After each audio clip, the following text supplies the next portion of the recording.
This is where we get to the proof that it's a family recipe, because there's an argument between my grandmother and my great aunt about whether you cook the filling or not. In our branch of the family, we cook the filling. It comes closest to the way my father remembers the Kiflis. So we start with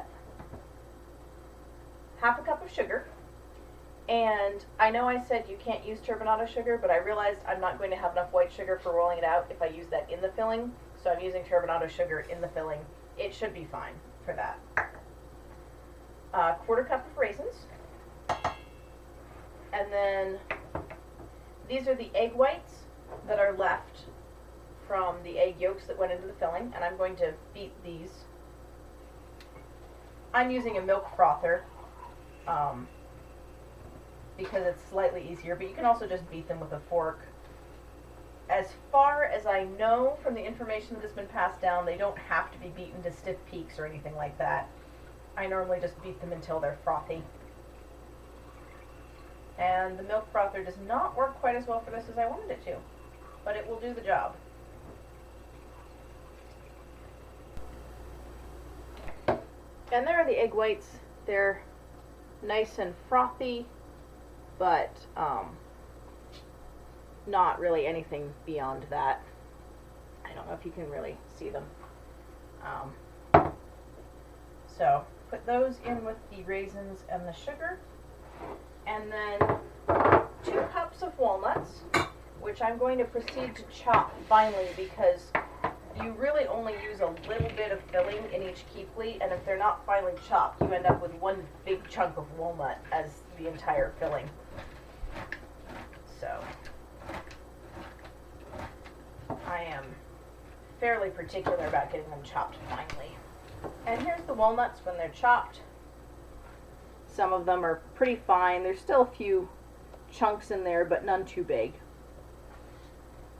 So I will add this to the filling.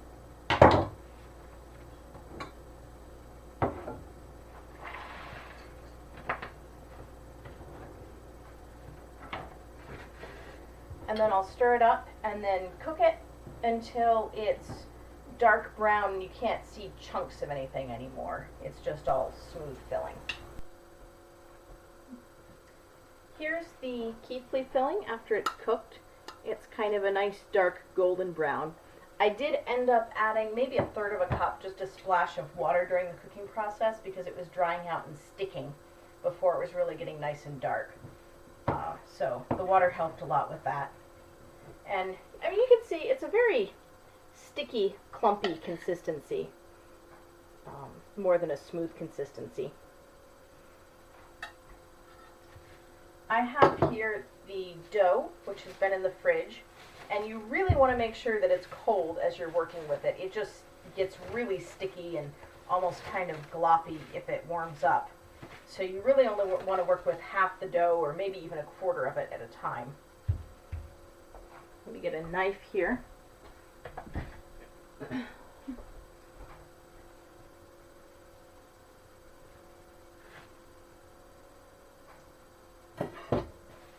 So, put the other half back in the fridge.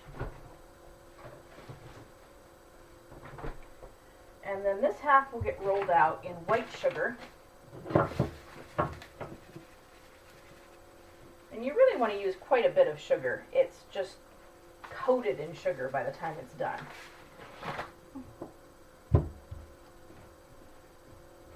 And it is a little hard to get it started. I'm actually going to squash it out a little bit with body weight here, so I have something to start with the rolling pin.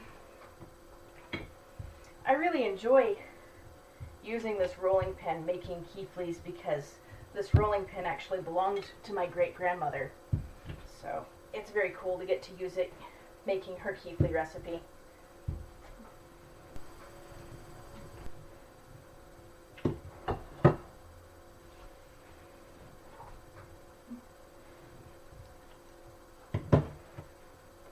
This dough is a little bit stiffer than I remember it being.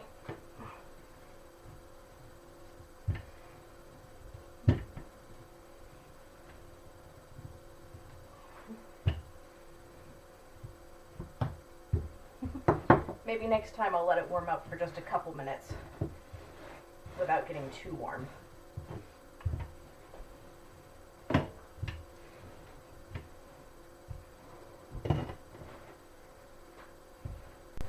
And I keep flipping it over so that both sides get really well coated in the sugar. And the sugar should also keep it from sticking to the counter.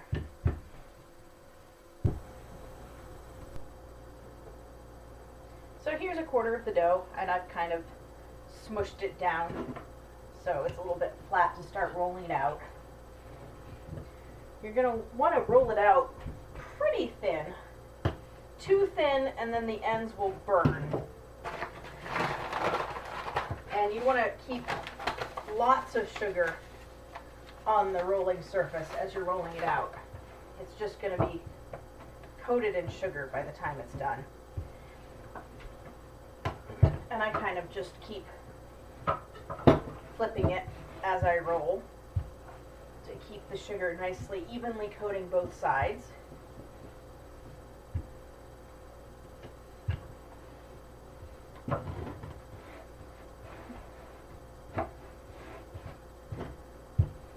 And you're going to be cutting it out in squares.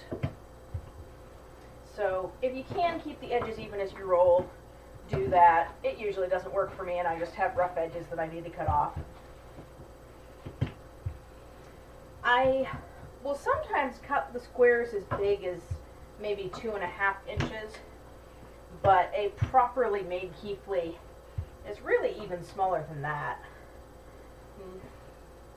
Maybe 2 inches. It's kind of hard to measure it by inches. It's really all still kind of by feel and word of mouth.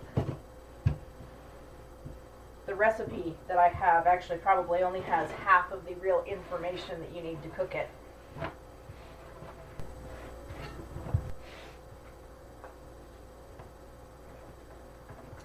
Because it's a yeast dough, you may have to let it rest for a few minutes if it's starting to spring back as you roll it out.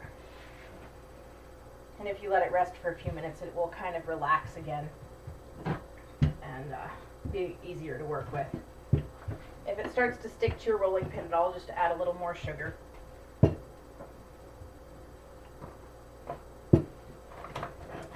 And this is probably maybe the thickest you want it to be.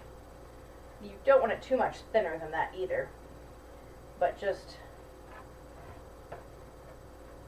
something that you can work with, nice and thin. You can see kind of how thin that edge is there. It's maybe a 1/16 of an inch, maybe even a little bit thinner.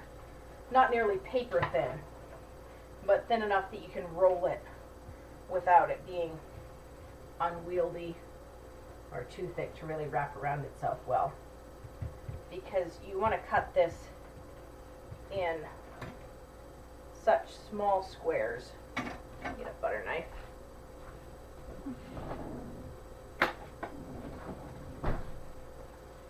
That if the dough is very thick, then it just won't wrap very well.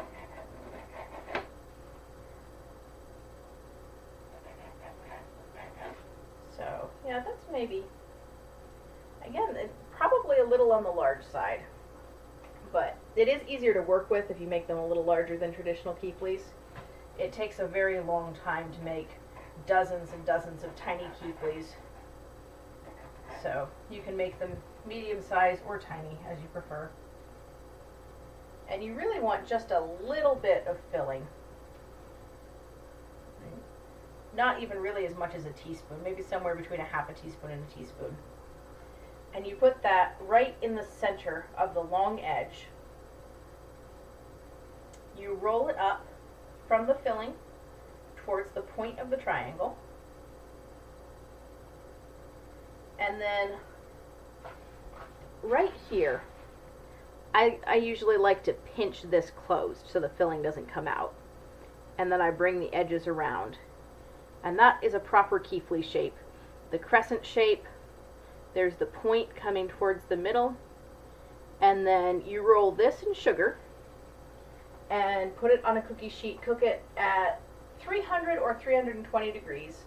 I normally cook it at 300 for about 20 minutes, but you want to watch it really closely.